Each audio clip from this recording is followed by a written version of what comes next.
All right, mate, how you doing? Welcome back to the Premier League predictions video for the 2025-26 season. This is our 11th consecutive season. We want it to be our best ever. We want a record breaker. You know how it works by now. We're going to rank the 20 teams where we think they're going to finish in the Premier League this year. And at the end of the season, we're going to review those guesses and give me some points based on how well I did. Now, before we get straight into it, first of all, brand new hashtag United Home shirt. If you haven't seen it yet, you like it? If you haven't seen it yet, get yourself one. VX3 smashed it. This is the home shirt. The away shirt is a piece of engineering ingenuity as well.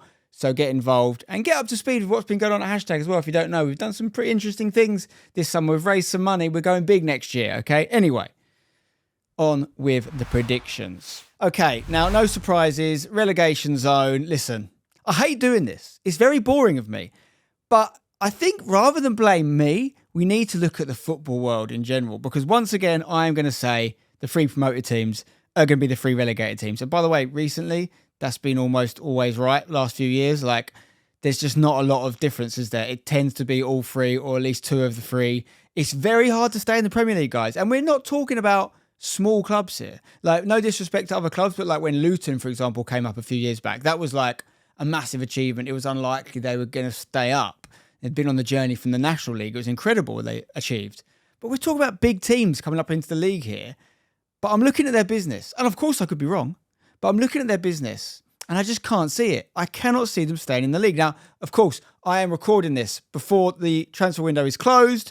There could be some big changes. Obviously, managerial changes can change things as well. Yes, may well be the case that one or two of the existing Premier League teams go down instead of the new Premier League teams. But I'm not seeing it this year. I'm actually putting Leeds bottom. There's not a lot between them for me. And again, Leeds, Sunderland particularly, these are big clubs. For me, they are Premier League clubs. But I don't think they will be in a year's time. I really don't. I look through the Leeds squad and I'm just not seeing where the points are coming from. Likewise with Sunderland, obviously, yes, they've got some young players. They've spent some money. They lost Joe Bellingham. And listen, I can throw Burnley in here as well. You know, I'm going to go with Burnley in 18th in this prediction. I'm not sure if these will be exactly right, but I would be quite surprised if one of those three teams stays up this year. I don't always say that, but I really don't see it. I don't think they have any of the essential ingredients that is required to stay in the Premier League this year. And I think part of the problem is when you're looking at recruiting, and it's not to say these teams haven't spent money, and for many years we've seen promoted teams spend money, but when you're putting together a package for a player to come to your club, they need to feel they're going to be in a team that's going to be competitive and going to be part of something. And even if you're putting a good project together, statistically speaking, if I'm a player and I'm approached by a promoted team, I'm thinking I'm either going down, which no one really wants in their CV, because just statistically there's a good chance you are, or I'm going to be in a real dogfight and maybe squeak to stay in the Premier League at the last day, maybe. Like, it's just hard to recruit, man. This isn't me blaming these teams by any means. It's me just saying it's just such a hard gig to stay in the league. You have to have a real project and you have to have a belief. Maybe it's the manager. Maybe it's the ownership group. You know, if we do see the likes of Birmingham or Wrexham make it into the Prem, they might have a chance, you know, even though they've got to get out of the Championship first, because they have that magic ingredient that might make a player go, I will join that project. But I'm just not seeing the recruitment from these teams. I hope I'm wrong because I like to see a bit of variance. I want to see some of these teams stay up. But right now I'm going Leeds, Sunderland, Burnley. Let's crack on with the rest of the league. In 17th, I'm going Wolves. And I have been putting Wolves low a lot recently. And I was impressed by their fight back last year. But let's not forget it was a fight back. Until they did that, they were in dangerous territory. Cunha is gone. How long can they get away with selling their best players? Obviously, Neto left before. Now Cunha's gone to Man United. I don't think the squad quality is there. And if I was to tip one Premier League team to drop into the relegation zone this year, it would be Wolves. I know, like I say, I know they did pick it up towards the back end of last year, but when you lose a player of Cunha's quality, I need to see them replaced. I haven't seen that. So I've got Wolves in 17th. 16th, I've actually got my beloved West Ham United.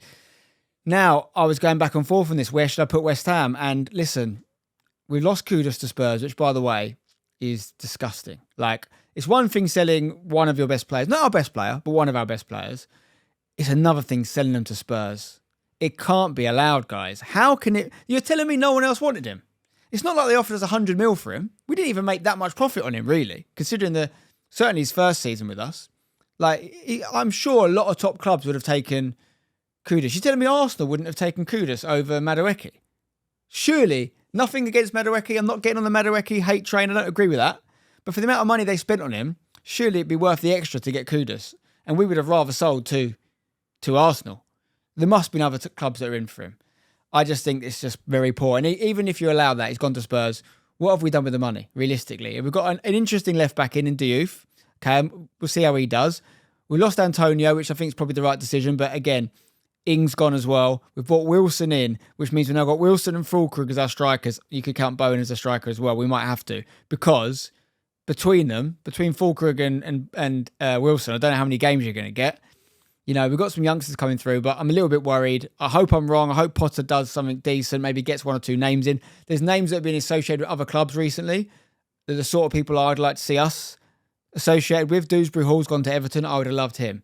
Grealish is being linked to even go to Everton as well on a loan. I would have loved him. He'd have been so good at West Ham. Stick him in the 10. It would have been beautiful. Not convinced with what I'm seeing coming out of London Stadium right now. I mean, to be honest with you, I'm so unconvinced that I would actually take 16th now. If you offered it to me as a West Ham fan, I'd take it. Lewis behind the camera, do you agree with that? As a West Ham fan, he agrees. West Ham fans, we're not positive right now. In 15th, I've gone Brentford. Now, I'm a big fan of the way Brentford do business. You guys know that. And even though they've been a little bit massacred this summer, haven't they? They lost the manager. They've lost Mbuemo. They could lose more. They lost Norgard as well. They could still lose the likes of Wissa, particularly. Listen, with a club like Brentford, you shouldn't panic too much because their recruitment strategy is literally their whole thing. So when they lose a player, they've always got someone lined up. I don't worry about their squad being up to it, but the managerial change could be huge. Frank was the guy who brought them up. Again, their whole system, much like Brighton's, is designed to be more important than any one ingredient. So if anyone can handle a bit of a dismantling of a squad and a staff team, it would be Brentford. That's why I've not got them going down. Because if you look at the club, if you take the ownership group out of it, you take the kind of like strategy out of Brentford, you would definitely have them to go down after what's happened to them. But I'm backing them. And I don't think 15th is that bad for a club like Brentford. I know they've got used to higher positions of late, but let's just keep realistic. Prem, status, secured. You should take that, surely. Similar reasons, up in 14th, I've got Bournemouth. Again, this is quite low for Bournemouth, but let's be realistic, right? As we write this, they've lost their left back, Kirkes. Write this? I'm not actually writing this. I'm talking it. As I talk this, they've lost Kirkes to Liverpool, right? That's a substantial loss. They've lost Howson. That's sort of how he says it. So I'm going after that name. To Real Madrid. But there's talk of them losing Zabani as well to PSG. That being said, there's a few people coming through at Bournemouth that I quite like. The guy they've just brought in, Krupi, I think he's going to do bits. I don't know if he's going to start straight away. I think it'll probably be Evan Nilsson up front. And obviously they've got Semenyo as well. They've still got these boys. But look out for Krupi. I'm telling you, he's going to score goals in the Premier League. I don't know if it will be straight away. I don't know if he'll get a lot of game time straight away. I'm actually thinking about sticking him in my FPL team, 4.5 million. That's maybe a subject for a different video. They've also got a good recruitment strategy, Bournemouth. It's just the amount of people that have left, because obviously they lost two of their starting back four. I mean, they brought Truffer in as a left back as well, who I like as well. I do know a little bit about him. It's just about the settling in. You know, it's particularly the back four is the area you don't really want to mess with, and that was quite a big part of their success previously. So look, I've still got them in 14th. But I just think maybe a slightly harder season for them this year. But I do like their manager. And ultimately, if you've got a good manager, that's half the battle won. So I think they'll be fine. 13th, I'm going with Palace. I was thinking about putting them lower. And then I was kind of reminded of some of the comments you guys made in my video last year, which is basically like, if there's one team that seems to be, in recent years at least, quite reliable to be anywhere between 10th and sort of 13th, it's Crystal bloody Palace. So, yes, they've got European football this year. That could be the difference that drops them down a little bit lower, fighting on more fronts. We still don't know, as I'm recording this, what competition they're in. Obviously, they've been pushed down to the Conference League because of this multi-club ownership thing. However, they are appealing it at the Court of Arbitration for Sport. I think they'll win that appeal, although it sounds like the reason they've been done is basically just not replying to emails, which is a bit embarrassing from their side. So, I think they'll win it. I think they'll get back into the Europa League, but either way, it's still going to make it harder for them. But the thing is, they've held on to so many key players, right? As we record this, they've still got Eze, they've still got Gueye, they've still got Wharton, they've got some really good players, Mateta up top. If they lose any one of those, though, could have a problem. Keep an eye on it, but I'm putting Palace in 13th. 12th, I'm going Fulham. Again, steady season. The squad is very much unchanged. Quite surprising lack of business from Fulham this summer. I don't know if that's set to continue or not, but yeah, not much going in or out. Nelson's finished his loan. William's been released. Vinicius has been released. But I don't think any of them is going to massively impact the first team. And maybe there's something to be said for that consistency year on year, not always seen. That's why I've got him in a consistent sort of spot. In 11th, I'm going with Everton. Now, I think David Moyes might be cooking something at Everton. I've just got a feeling, He's made it very clear publicly that he wants to do more transfers. He's got Dewsbury Hall in. I mentioned earlier they're linked with Grealish. If they get Grealish in as well, and remember how Moyes finished the season with Everton, it was quite impressive, right? They got a new stadium. That could affect things sometimes negatively, depending on how much of their finances have been tied up in that move. But if he can get a few more signings, and this Moyes, at the end of the day, Moyes is a fairly solid manager. He doesn't always entertain and kind of get the imagination going with his football, but he's solid. And I think Everton will be fine. But if they get a couple more names in, just because they're not got too much to worry about in terms of competitions, they're not in Europe, they could be one of the teams that actually impacts the top 10 this year. But they need to sign a few. They definitely need to sign a few. But they've got some good players in there. Like Ndai's really solid for them, scores a lot of goals. Branthwaite's still there. They've got a couple good young players coming through. One or two more new players added to that, on top of Dewsbury Hall, who I really like. Then I think they could be decent this year. In 10th, I'm going Brighton. I don't put Brighton lower than 10th for a couple of reasons. One, the Brighton people come after me. Two, I think they're just a very good football club. A very, very good football club. And if you look at the business this year, maybe, I'm going to say alarm bells. Again, for another club, maybe. But the fact is, João Pedro has gone to Chelsea. Okay.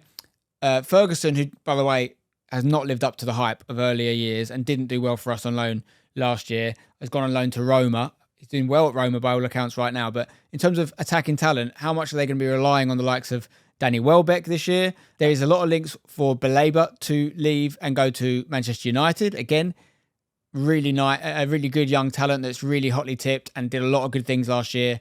Have they got a direct replacement for him? Probably. They usually do. That's what Brighton do. So I don't think it's going to be a disastrous season for them, but I could see some movement. One thing I will say, I don't think Brighton will be higher than 10th this year, and they could be a fair bit lower. But for now, I'm going with Brighton in 10th. 9th, I'm going Villa. A little bit worried about their lack of business, particularly with the people that are being linked to potentially leave the club as well. Ollie Watkins, for example, is being talked about. It's all linked. There's this sort of like love triangle with Isak, isn't there? And if he leaves Newcastle, who do they get in? Who do Man United get in? If Man United do get Sesko, as we're recording this, they haven't got him yet. But if that doesn't happen, then Ollie Watkins could be looked at there. Just the fact that he's been looked at as an option to leave is worrying, I think, for Villa. Obviously, they've got some great young players in there. The likes of Morgan Rogers had a breakout year last year. Asensio's loan is finished. He finished the season really strong for them last year. So 9th will be underwhelming for Villa fans. They won't be particularly happy with it. But with European football, potential distractions, I can see that happening. Similarly, I've got Forest in 8th. Massive that they kept hold of Gibbs White. That is huge. And I don't know the full ins and outs of how that happened. But what I will say is it's quite nice for an owner to be able to hold on to his players in that situation. It sounds like he wasn't happy with what Spurs did in the approach, and he used the sort of legal rights he has available to him to halt that move and negotiate a new deal with Gibbs White, who he got to stay. And that could be massive. They have lost Elanga. Realistically, my first draft of this, I actually had Forest a fair bit lower. And I was just looking at it and I thought, I just can't see the likes of Chris Wood having a similar season. I think it's going to be a lot less of a surprise where Forest's strengths are this year. And I don't think they'll get away with it as much as they did last year. Again, European competition as well. We don't know exactly which one yet because of the issue with Palace. But, 8th would be amazing, right? Let's just keep it real. I know they had a good year last year, but 8th would be amazing for Forest. They haven't been back in the Prem too long. I'm sure Forest fans listening to this, watching this, would take 8th. And I think that's roughly where you'll be. 7th, I'm going Newcastle. Again, in European competition, back in the Champions League. I do like the Elanga purchase. They needed someone on that right side. No disrespect to the likes of Jacob Murphy, who actually has done really well for them. I know Eddie Howe loves him. But for me, they've got the Barneses and the Gordons, and they can sort of share that left wing spot now. And they were trying to incorporate Barnes on the right, but he was always better on the left. Obviously, Isak is massive here. But I think they're going to keep him. If they do, and he doesn't throw his toys out the pram, they get one more season out of him, that could be massive. And then Elanga on the right is really, really strong. They've actually kept the rest of their team together pretty much.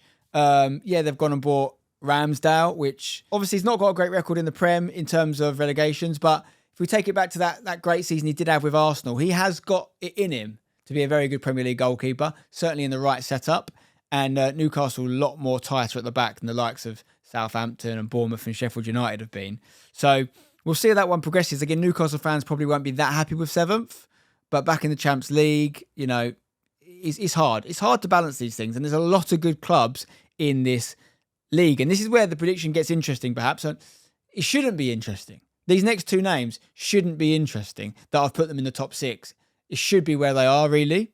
But obviously last year, they were much further south than this. In 6th, I have got Spurs. New manager, Thomas Frank. As I'm recording this, like an hour before, James Maddison's just been announced that he has done his ACL. So he's basically out for the season, right? Now, that could be crucial, but I don't know how reliant on him they were last year. I mean, I know he played a fair bit last year, but I think they have got to find a way to play without him. If they had got Gibbs White, it would have almost been potentially not even a problem to lose Maddison. Obviously, they are back in the Champions League as well because of the Europa League win. So they would have been benefiting from having multiple players in those positions. But they've strengthened in really key areas. Obviously, they got Kudus off us. And they've lost Son as well, but I think Son's powers were starting to wane. Palhinha from Bayern Munich in the centre mid. It could be massive for them. I think that's going to really shore up that midfield area. They've got some really good midfielders in there as well. The likes of Archie Gray and Bergvall, who are 2 top youngsters. They've got so many good young attacking players as well. Tell in his first full season from Bayern Munich, obviously. Odobert as well. Defensively, if they can keep Van de Ven and Romero fit, that's a really good back four. Really good back four with Porro and Odoji as well. But they've got to keep them fit. They haven't got a lot of depth in centre-back, and that's what killed their season last year. But they've got Danzo in there now as well, of course. But the new manager, Frank, surely is going to have them just way more defensively tighter than Ange did. Maybe not as fun to watch, but I think they'll be up there this year. And I potentially would have put them higher if they weren't playing in the Champions League and they hadn't lost Maddison, which could be crucial. It'll be interesting to see if they do play in that 10. I mean, they could play Kulusevski in there and just put Kudus on the right. That's probably what I would do. They could also go to more of a flat middle three because they have got a lot of centre-mid talent that they can incorporate and give the attackers a bit more license. It'll be interesting. 5th, I'm going Man United, who also had a terrible, stinky season. But this is their first full season with Amorim. It's make or break for him. He's invested. He's brought in some big names. Premier League proven names. Cunha, Mbeumo. If he gets Sesko or someone of that ilk up front, then the attack has been revitalised. If he's going to use Diallo as a wing back, it's like basically an extra attacker in there. You know, I think it's coming together, this team. I think it could be coming together, and I think they could sneak up on some people this year. I am putting them probably higher than most will because they're not playing in Europe and they can really concentrate on the Prem. I do think this could massively backfire, this prediction. It's probably the one that scares me the most. There's also a world where it starts terribly. Amorim is sacked by October, November, and Man United don't get in the top 10. That is a very possible outcome. But maybe Amorim can get it going. If they get Sesko in, for example, and he starts banging them in, I mean, the likes of Cunha, and they've still got other players' options as well. I think he's cleared out a lot of the people we didn't like. But yeah, if they can get the sort of results that Brentford were getting from Mbeumo and that Wolves were getting from Cunha, and it's a very different thing for them, right? Because they were kind of the main men at their respective clubs. Now they're coming in, they're almost competing for that limelight with a Sesko, whoever's going to be leading the line. You've got Bruno also, who's a huge character. It's a different task. It's not as simple as them just continuing that same form. But if Amorim can get it out of them, they could be a problem for a lot of teams next year. Right, let's get into the top 4 now. In 4th place, now, I'll be honest, everyone I've got in the top 4, I think could win the league this year. I don't think anyone outside of this will, but any of these names I'm about to say I think could win the league. Starting off in 4th, I'm going to go with Chelsea. They are sneaking up on people. Do not be surprised if they go higher than 4th. They've started to clear things out. A lot of those names they brought in under Todd Bowley have started to be moved on. Now they've actually brought in quite a lot of money and incomes from transfer sales this summer, and they're obviously reinvesting that with people that start for the team. But the likes of Dewsbury Hall, Choku, I don't know how you say his name in the middle, you know who I mean, cleared out those guys because there was too much competition in there. Madueke, they've got a lot of money from Arrival again. How much money have they made from Arsenal in recent years. And now I know Arsenal have been above them in the league, so Arsenal fans could quite rightly reply and say it's worked. Like you could say Kai Havertz was, I think, maybe the verdict's out on whether it was a complete success, but it certainly wasn't a flop in a bringing in, and maybe Madueke will work out the same. But if Chelsea don't fancy them and they can get that sort of money from a rival, you can't really complain. And yeah, that team's had another year to gel. The likes of Caicedo and Enzo were really starting to play top quality football at the end of last year. Yeah, João Pedro could be big this year. Yeah, I'm a little bit worried about Chelsea getting back in there. I say worried, I don't really care, to be honest, who wins the Premier League.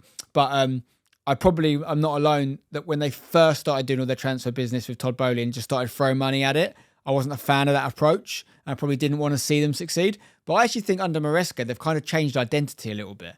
And it's quite a young side, it's quite an exciting side. And now he's started to just reduce the numbers a little bit. If he can keep Reece James fit, I think that could be interesting, particularly if he uses him in that sort of centre mid role coming in from right back. It's a team, let's not get away from it. Obviously, they've done well in the end last year. They've also won the Club World Cup. They've beaten PSG, who looked unbelievable. I was lucky enough to be at the Champions League final and see them absolutely dismantle Inter Milan. And within, a month or so of that game, they've beaten them. Chelsea have beaten PSG. So don't sleep on Chelsea. I've got them fourth, but could be higher. In third, I'm going Man City. Now, I like some of the business they're doing. I think Pep's trying to change them a little bit, make them a bit younger. I think Cherki will be a massive player for Man City. Maybe not straight away. He might need a bit of time in that sort of Pep university to study, but he'll be an interesting addition. Obviously, Rodri being back is huge. Reinders is a very Pep-type player. They got him from AC Milan. The defence has been kind of reinvented as from January when you brought a few names in. And now they've got Aït-Nouri in from Wolves as well, which I think is quite pivotal. Because I imagine what that means is he's going to bomb on from left-back. Vardiol is going to move into centre-back. Vardiol and Diaz is a hell of a partnership. You've still got some very good options. You've still got Ake, Akanji, some of the youngsters they brought in like Reece. The defence is starting to look after itself. Obviously, no Kyle Walker. He did go to Burnley. Didn't really mention that when I talked about Burnley. It's a great addition for Burnley, by the way. I think Man City are going to be better than they were last year, but I'm not putting them in the top two. However, all caveated with the fact they could definitely win the league. In second, I'm actually going Liverpool. For the second year in a row, I'm not tipping Liverpool to win the league. And I got this wrong last year. Obviously, Slot has come in and just hit the ground running. Deserves all the plaudits in the world, right? And they've spent a lot of money this year. And listen, they deserve to. They should get no criticism for spending this money because they're still within financial fair play. All the success they have had over the last few years perhaps doesn't get talked about enough is how financially sensible they've been with it. They've been one of the best run clubs in the country. They've smashed it on every single kind of deliverable. You can't be expected to win the league every year, but they've done good business every year. They've operated as a good business in the football world, which is hard to do. So they deserve all the success they get, Liverpool. That being said, 2 major overhauls in the fullback area.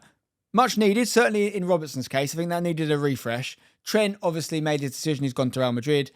Huge job to replace him. But Frimpong is a different kind of player, but as attacking a right back. And he will be making contributions high up the pitch. He's not going to necessarily have the same quality of delivery as Trent, but he's going to be a problem for people. Also, they're talking about him being the sort of substitute right winger for Salah, if Salah's not playing as well. So they have reinforced well. They've spent money. Wirtz, obviously, massive addition. Does put some pressure on him when you come in for that sort of money. But if he can live up to it, he could be huge for them. They've got Ekatite as well. They've got rid of Diaz. They've got rid of Nunez. It's a lot of change, guys. And Salah is 1 year older. At some point, he's going to drop off. Will it be this year? Probably not. But it could be. He's got the new contract now. These things have consequences. And the team has changed a lot in this summer. Those things usually take a while to cook. So I could be wrong about this one. I would not be surprised if they won the league again. I don't think they'll be much lower than second or third maybe. But I've got them in second. And I'm going Arsenal in first. And I think this is the year I get that right. I really do. And I think it's all going to hinge on one man. And his name is Gyökeres. If he finds the back of the net, he doesn't need to score Haaland amounts of goals. If he just gets 20 to 25 goals this season, I think that'll be enough. Because that is where they've lacked the goals in previous years. They get good goals from the wide men. They get good goals from the midfielders, right? And they've strengthened in various positions there as well. Zubamendi, Norgard, good additions. Even Madueke, they did need someone in that right wing spot that could come in when Saka was injured because it did hurt their season a lot when he fell off. and they've got extra bodies in the midfield, like I mentioned now. The team is starting to look like a Premier League winning team to me. You need a quality striker to win the Premier League. Maybe with Gabriel Jesus, when they first got him, we felt that he was the one, and he did start strong for Arsenal, and they came really close that year. He then dropped off, of course. If Gyökeres can pick that job up and do what is needed for Arsenal, and I do think they look better with a strong physical outlet up front, even when they played Marino up there towards the back end of last year as a kind of emergency striker. He did okay. He did all right because he's a handful. And I think for all the fancy stuff and all the great stuff that Arsenal have in attacking areas, it's hard to defend against physical brutes. And Gyökeres is a unit. So he's got to do some adjusting. Obviously, he hasn't played in the Premier League, I don't think, before. I mean, he spent some time with Swansea. I'm not sure if that was in the Prem. Obviously, Coventry was lower leagues. And he's done some great work and numbers in Portugal. But we've seen a lot of players come from Portugal and not cut the mustard. It is a big if. But I'm going to back Arsenal this year. And hopefully I don't live to regret that. And I'd be buzzing to see Arsenal win the league because it's been too long. And I think they deserve it. They've been so close. They've been bridesmaid. It's time to get bloody married. So let me know in the comments below what you think of my Premier League predictions this year. Is there any big, bad mistakes? Is there any potential 10-pointers in there? Is there any clubs that are going to surprise us, much like Man United and Spurs did last year with how bad they were? Is there going to be someone similar this year? I've gone really, I mean, it's not that brave, let's be honest. The top 6 are all big clubs. I've got Man United and Spurs back in there. I've dropped the likes of Villa and Newcastle a little bit lower. It's nothing too controversial for me. The bottom 3 are the new promoted teams, you know, I've explained that already. So it's a safe prediction, I'd say, but is there ever such a thing in this crazy topsy-turvy world we call the Premier League? Let me know what you think in the comments below. Drop a like on the video if you enjoyed it, and I'll see you on another one soon. Until then, don't go changing.